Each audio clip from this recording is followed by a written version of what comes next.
for marriage. Great liar. Again we caught you lying here. This woman never said to the Prophet, can you have sex with me? She came to offer herself to the Prophet for marriage. This shows how chaste she was, because when she loved a man, she didn't wish for a legal relation with him. She wished for a clean relation of marriage. Okay, so the woman she wished, she's a good woman, come on. She came to the Prophet, knocked at his door. Hello, honey, can you marry me? The Prophet, like, huh?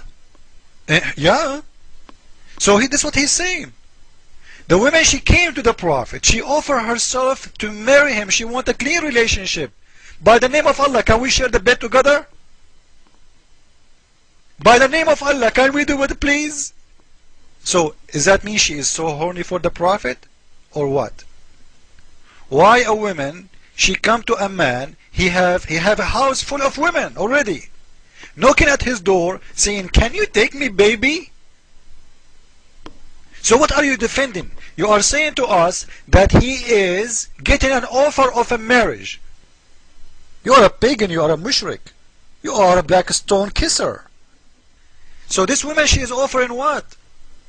What, if I will go with you just to show everyone here how foolish is the Muslims when they try to defend. If this is about marriage, why this woman is coming to a married man, his house have more than 13 wives, offering herself, according to you, to marry her? Why? Unless for sex. This man is not lonely. This man have a house full of women. Why she came to him asking him to do that to her? Let us continue. Well, lying is part of Islam, we can show you that, but not the topic. Go to Surah 3 verse 28 and you can see it, so it's part of your religion. For us, we cannot lie, and you know that, and the proof is your words. Just hear yourself. But do you know why he uses the Arabic text? Isn't it strange? Doesn't he know that there are so many websites where he can find the hadith in English? How come he uses the Arabic text and he speaks English? As if... isn't it weird really that he is showing us the proofs in Arabic text? Like, why he is not showing us in English text? Because as you see, the word wahabat became marriage. If we take the word wahabat to your Islamic dictionary and post it there, the word wahabat is not marriage. We can do that right now.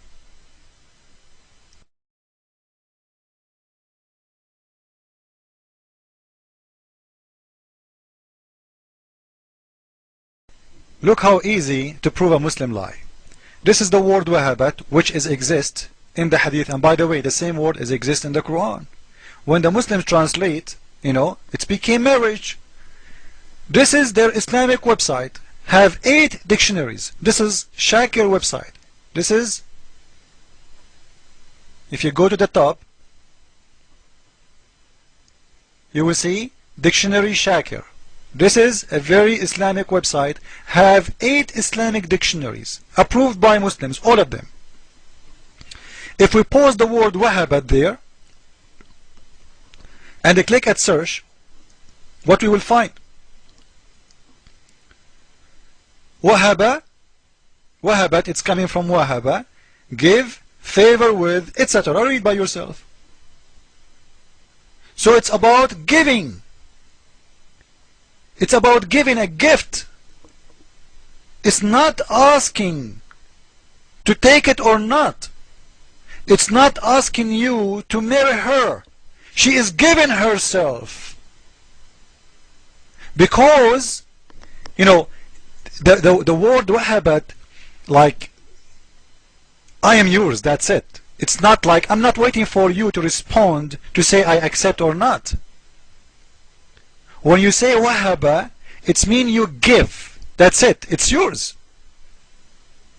It's a gift. In marriage, you ask somebody to marry you and you wait for the response. If that person agreed or not, regardless of who's asking, the woman asking or the man is asking. A gift is different. You give it to that person. Not maybe that person will refuse your gift, but it's not a question if he is going to say yes or no. For you, your gift is a gift. That's it. You do whatever you want to do with the gift. You throw it, you accept it, you burn it, wherever you want. So the word wahaba, as you see in front of yourself, in your screen, it's mean giving with no conditions, with no request of anything. It's a gift. It's a free, totally free gift, which cannot be marriage. Because a woman, she is offering herself to a prophet as a marriage. It means she is asking him to marry her. It means she is asking her to agree with her to consume the marriage. In a gift, you do not need the agreement from the other party. You give it to him, even if you throw it, it's a gift. Even if he throw it in the garbage, you give it for him as a gift. He do whatever he wants. So simply, it is a time, an offer for a man to have sex with that woman. She is given her body. She is given herself. So you see how we can prove our point? And when we prove our point from your Islamic dictionaries, I don't know what you can say. And you know what? I challenge you to find me one word in here mean marriage. This is the word wahaba. You see it? Those are the two words. This is the verb, and this is the sources. You will not find the word marriage in there. So how the word wahaba or wahabat became she want to marry? Huh? It's very clear. It's about a sexual relationship. And we can prove that in a very easy way, as we said, by going to the any Islamic website and look at the names of the wives of Muhammad. If that name is not listed there, Khaula bint Hakim, it means she never been considered as a wife, because simply she is not. She is not. And she never became as a wife. But Muhammad, he slept with her. So he slept with her as what? As a wife or as a potato? For sure as a potato. You know what I mean.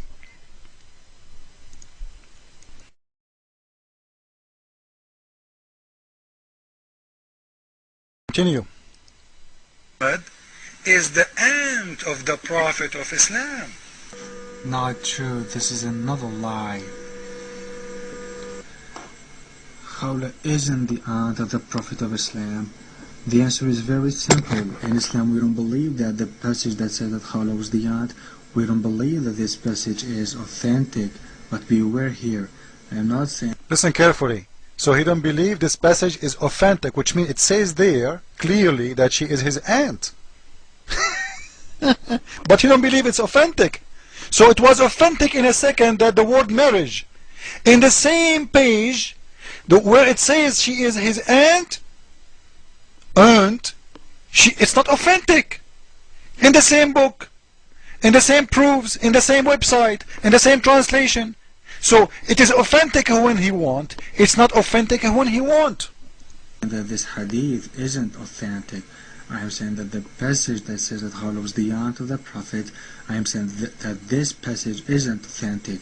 So you guys, listen, the hadith he is not saying the hadith is not authentic, but that line in there is not authentic. So the hadith is correct, okay? But that two words, they are not. But do I have a proof here? Yes, I do have it. First of all, know that the Quran openly and explicitly forbids on a Muslim man to marry his aunt. Quran chapter 4 verse... This is for a Muslim man, not for your prophet. You see, they show you a verse from the Quran saying, we cannot marry our aunt. What are you talking about? Where the Quran say too, you can marry only 4 women together. If you marry more than 4 together, you are committing adultery. You have to be killed. Muhammad have 13. So Muhammad will follow the Quran? No, those verses are made for Muslims, not for Muhammad. Muhammad is an exception in everything, especially when it's come to sex. In this verse in the Quran, Allah, He gave him a limit about how many numbers he can have, how many women. All your wives, all the slaves, those for sex, not for marriage. Wives are wives. Slaves are, prisoner of war, as the translation of Muslims saying. Read it. All those are lawful, even if they are 100. Even if there are 10,000, they are lawful for what? For 6. You cannot marry all of those. And what else? And any woman, she dedicated herself to the Prophet. This is the Muslim translation. She wish to give herself to the Prophet if the Prophet wished to have her. And in here you will see the translate the word give herself as with herself, which is a lie. Give herself is the word, wahabat. And we showed you that from the dictionary. Follow with me with the coming videos to show you how Muslims try to fool others. And it's more than enough for me that he agreed in that hadith, that the hadith saying that this is his aunt. This is his aunt, and she is giving herself to the Prophet. This is what it says there. If he like it or not, he agreed it is there, but he didn't agree with the passage. But he approved the hadith, which is very funny. Follow with me, please. Jesus is Lord, Islam for fool.